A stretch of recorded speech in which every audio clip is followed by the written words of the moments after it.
Hello and welcome to the Gaggle, where we challenge and, if necessary, destroy media narratives. I'm George Szamuely. With me today, of course, is co-founder of the Gaggle, Peter Lavelle. So, Peter, Donald Trump, who we haven't really seen very much of since November the 5th, he's been knocking out these cabinet appointments, these administration appointments at a nice clip.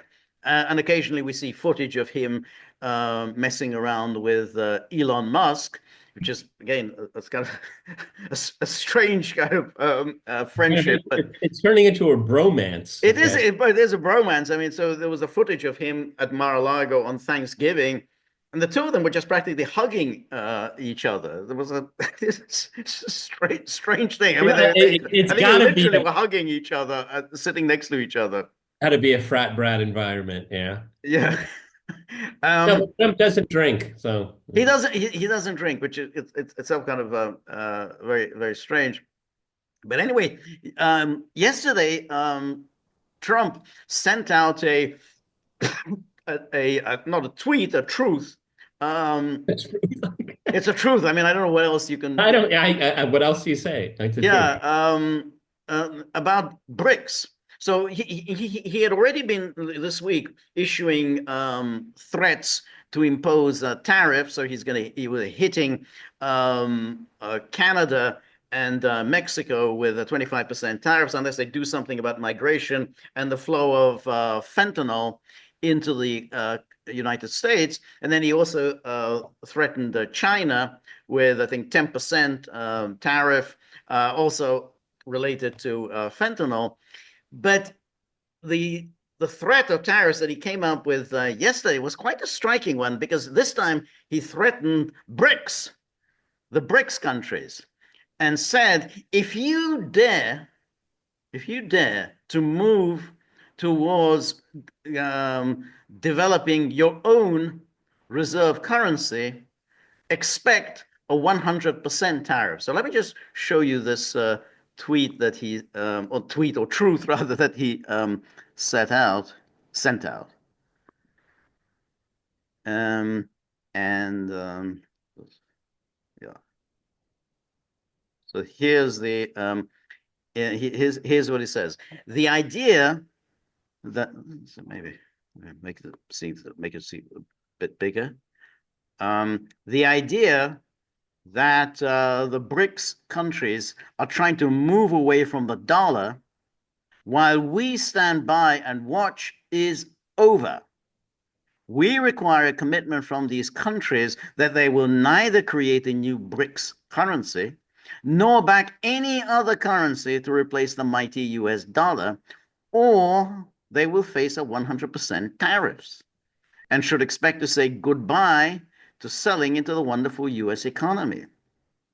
They can go find another sucker. There is no chance that the BRICS will replace the US dollar in international trade, and any country that tries should wave goodbye to America. So there are a number of aspects of it which are very strange. In the first place, BRICS isn't doing anything to Oh, create their own currency. They're not developing their own no, reserve currency. they're working on an interbank system, something like the SWIFT system. Something like that. But even that, they're very far from. I chose my word carefully, something like, okay. Also, anyone, I doubt anyone in Trump's orbit watched the BRICS meeting in Kazan in October, is that Putin was seen carrying a BRICS note, but it was done in a kind of a tongue in cheek. It wasn't serious Right. about it. No, Yes. trade among BRIC countries, of course, they want to do it in their own currency. But I don't know. My biggest question is not the content of this. I mean, who put him up to this? I don't know. I mean, I think, well, that's a very interesting question, because there have been people such as Steve Bannon who have expressed concern about BRICS and what BRICS is doing and so on. But Bannon, he's kind of ambivalent himself, because he's saying that, well, okay, they might do that. again, they're nowhere near to doing it, but so they might do that. But that's not necessarily a bad thing for the United States, and that's really the issue. It's not that great to be the reserve currency, and particularly if, like Trump, your main issue is American deindustrialization. Your main issue is the trade deficit, which means that industry is kind of moving out and capital is moving in, then it doesn't help to have the strong dollar. It doesn't really help to have the reserve currency. So it's very strange that given that that's your issue, which is deindustrialization and the big swooshing sound that Ross Perot talked about, then why do you want to have it? Why do you want this thing that this having your is the reserve currency and having this very strong dollar? It works against your industries to have a very strong dollar. And of course, it gives you so much more maneuverability with your currency. I mean, look, we still had the Deutschmark, and we still have the Japanese yen. And they were always criticized for undervaluing, Right. because it worked to their advantage, trade wise. Yeah, I mean, this whole issue about de-dollarization is a storm in a teacup, in my opinion. Yeah, I think so. I hear it all of the time. There is a very slow, I guess you call it de-dollarization. I don't, if we didn't have that word around, we wouldn't be using it. But people are relying more on their own currencies because they want to avoid sanctions. Okay, that's what it's all about. Okay, Right, and that's it. It's not the hatred of the dollar per Right. se. Exactly. It's how the Treasury Department uses it. Okay. Right. Exactly. So, I mean, it's not like, we don't like dollars because they're dollars. It's just Right. that there's a halo, Yes. and I use that in a negative sense, around that currency. Now, Trump could change that. Exactly. That's the point. That's the reason they try to avoid the dollar. But it's a great inconvenience because having doing your trade in your national currencies is extremely inconvenient because you then have an accumulation of, I don't know, rupees. And then you have well, what am I going to do with all these rupees? Normally you have rupees, you can then exchange them into dollars. Well, you can't do that because then the Americans can just swoop in and seize your dollars. Another big problem with in the doing intra-country trade in two currencies is that valuations change. Yeah. Okay. And it's very confusing. I mean, I thought it was worth this last week, and now it's like, what? Right. Okay. That's one of the things. That's one of the, I want BRICS to succeed. I'd like them to have their own currency. I'd like all of these things, but I'm a realist. Okay. These things might happen one day Right. to one degree or another. Okay. Right. But the obstacles are immense. Exactly. And at the end of the day, if a country can see the advantage of doing trade in dollars, they're going to do it.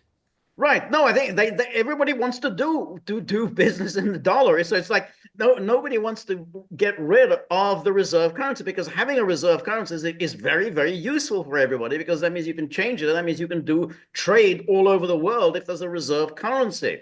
But the only reason why countries want to avoid that is precisely because of what policies that Trump has pursued and other US presidents is to seize other countries' dollar assets. They did that with Iran, which preventing Iran from earning an income from its oil assets. And that's the problem. It's the United States that has put itself into this position that countries are thinking of ways to avoid having to use dollars. But as you said, it's a very easy solution. Don't seize countries' dollar assets, and they'll be more than happy to leave the dollar as the global reserve currency.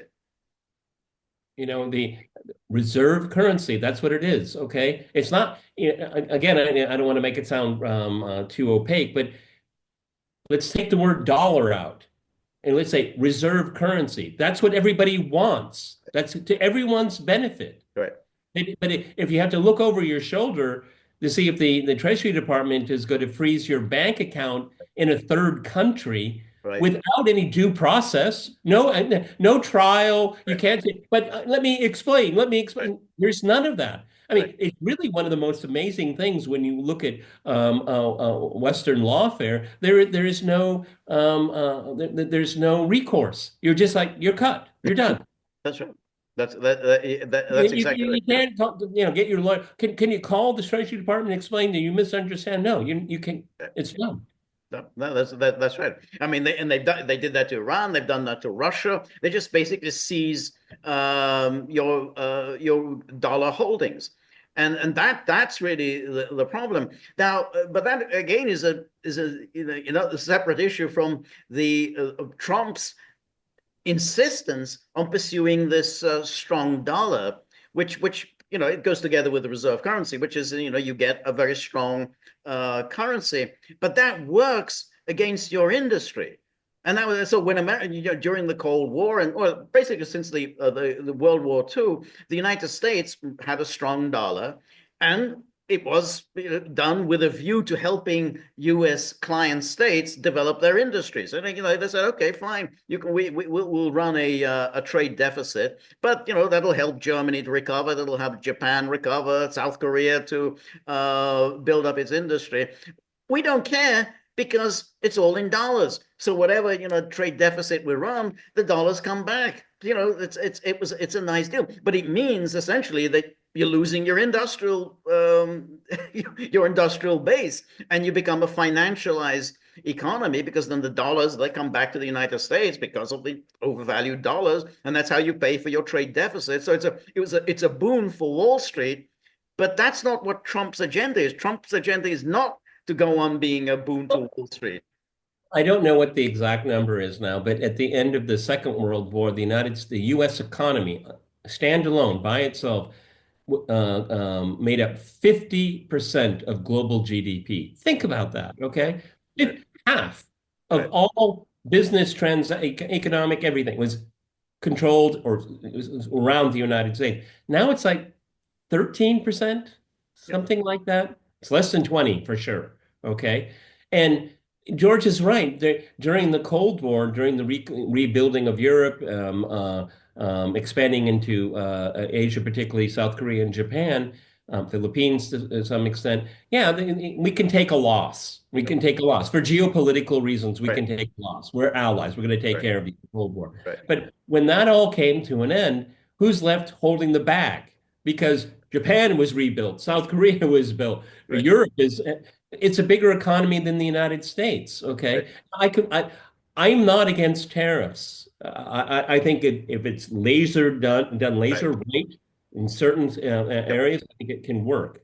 What Trump is talking about is just nonsense. Right. No, that's It's right. a feel-good message, but Right. it doesn't stand up to muster. I'm sorry. No, I think but it's also a little bit amusing how the media are covering it because, of course, they hate Trump, and everything that Trump says is obviously outrageous and arrogant and horrific, and everything named in the book. But in this case, they're going after BRICS, and they're thinking, hey, BRICS, aren't we supposed to hate BRICS? I mean, isn't that Putin and Xi and isn't Iran? So whose side are we supposed to take? And they're kind of very confused about this. They're not sure. Hey, are you going to now go into bat for BRICS? Going to say that this is really outrageous and unfair on Trump's part to start picking on BRICS. So I think like Politico has a story that covers the story, and there's a picture of Putin picture of Putin to illustrate BRICS. So okay, so that means that's a good thing, isn't it? Because we're obviously Trump is trying to hurt Putin, but that's really the thing. I mean, they're saying he's trying to hurt BRICS, but he's not going to hurt BRICS because BRICS isn't moving towards creating their own currency, and they're not moving towards creating a new global reserve currency. So the 100% tariff and the no access to the American market, it's not going to materialize. I mean, he's going to impose all these individual tariffs, there's no question, but this big tariff, 100% tariff against BRICS, that ain't going to happen. Well, also, if you look at projections over the next 25, 30, 40 years, most of the growth, economic activity is going to be in BRICS countries. So, I mean, Donald Trump, don't kiss it goodbye. All right. And then, of course, there's the political, even kind of philosophical side of BRICS. It's like, yeah, we see, I told you, we have to integrate more. I just can't overestimate everyone how difficult that is, okay? Extremely. Because the dollar is the ultimate financial drug, okay? And it's really hard to get out. I wish I could. Yeah, that'd be great. Yeah, But yeah, it's not exactly. going to happen. It's happening very slowly for Right. a wide variety of reasons. Like the Saudis are saying, well, we can sell our oil in other currencies. And that's something that's a big change. But they're not going to say goodbye to the dollar. No, I mean, they're exactly. one of the That's biggest the point. investors in Wall Street, for God's sake. Exactly. Since Saudi Arabia does so much business with the United States, it needs the dollars. I mean, because basically it's continually purchasing arms that it doesn't need. I mean,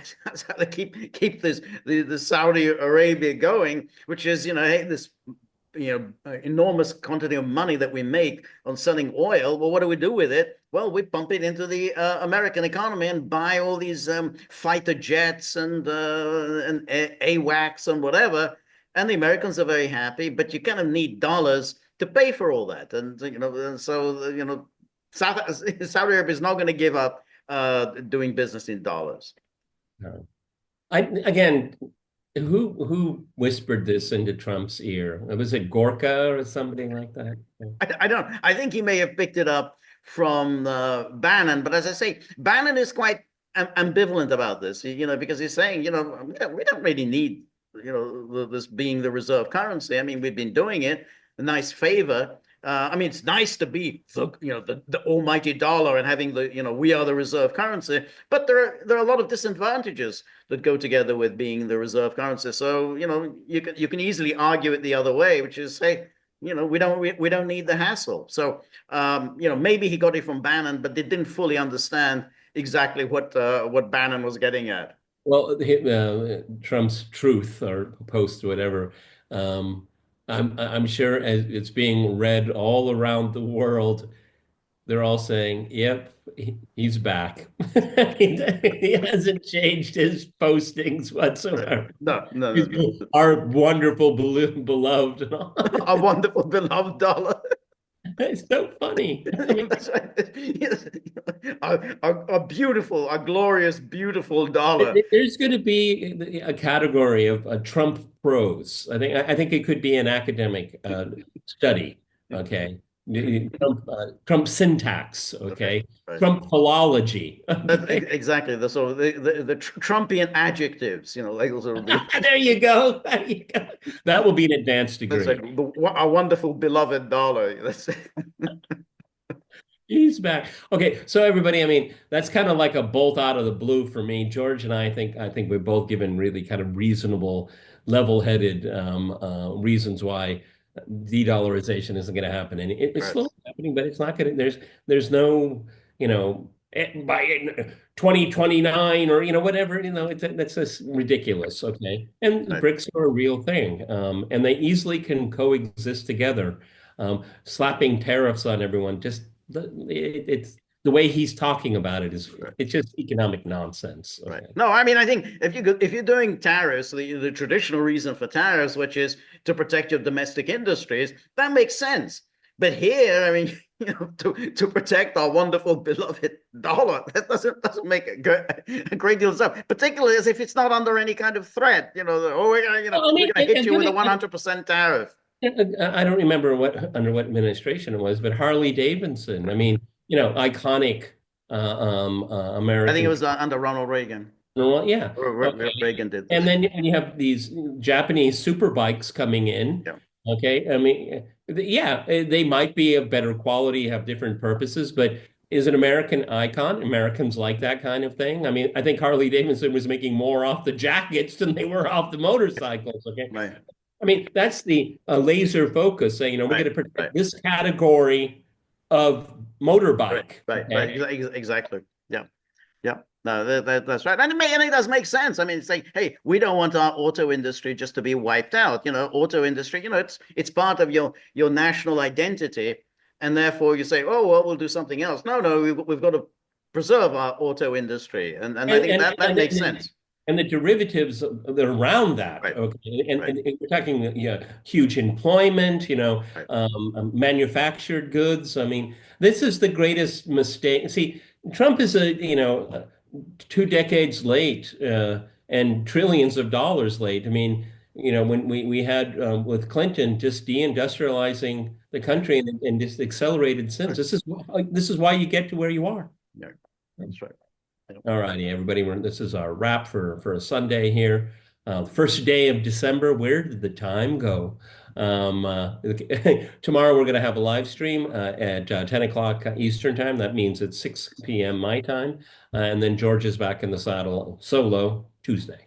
Tuesday, 3 p.m. Eastern Time. Please join us tomorrow. Come with as many questions as possible. We love answering your points. We always find them very stimulating and enjoyable. And then on Tuesday, 3 p.m. Eastern Time, also come with a question. And then got to think about this dog situation, because these dogs are getting angrier and angrier. And they say, we don't get paid, and you don't get paid, we don't work. And that's not a good sign when they start issuing these kinds of threats. We need paying. Look at those So ears. Look at those ears. yeah. So please, if you have a few bob in your pocket behind the sofa cushion, give them straight to the dogs. Just forget about us. Just go give them straight to the dog.